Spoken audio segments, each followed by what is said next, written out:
Hi, I'm Guy Powell, and welcome to the next episode of the Backstory on the Shroud of Turin. If you haven't already done so, please visit guypowell.com and sign up for more episodes. I am the author of the upcoming book, The Only Witness, a historical fiction tracing a possible history of the Shroud over the last two millennia. Today, we're speaking with Giulio Fanti. He is a longtime researcher and speaker on the Shroud. And today, we'll be talking about some of the research he's been doing on the Shroud. So, let me tell you a little bit about Giulio Fanti. Since 1996, Giulio Fanti has been the Associate Professor of Mechanical and Thermal Measurements at the Department of Industrial Engineering of the University of Padua. He was a founding member of the Interdepartmental Center for Space Studies and Activities, CISASG Colombo, and secretary of the Italian group of official teachers of mechanical and thermal measurements, and was a member of international groups for important space missions.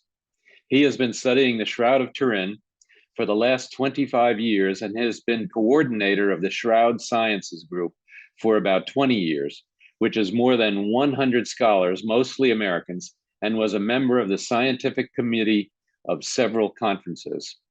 He was recently named the coordinator of a university research project on the Shroud, funded by the University of Padua. His current research activity is aimed at explaining, at least partially, the process of the body image formation, which has still not yet been reproduced today, the 3D reconstruction of the wrapped man's posture, the dating of the relic with alternative methods to the C14, the carbon 14 testing, and a micro nano analysis of body fluids to better define the effect of the tortures suffered by that man. He is the author of more than 200 works, including books, educational texts, and publications in important Italian and international journals, most of them on the subject of the Shroud. Giulio, welcome and thank you very much for being here.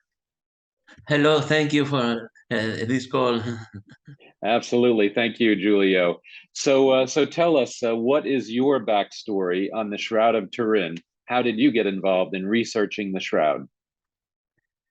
Devo dire che è una cosa.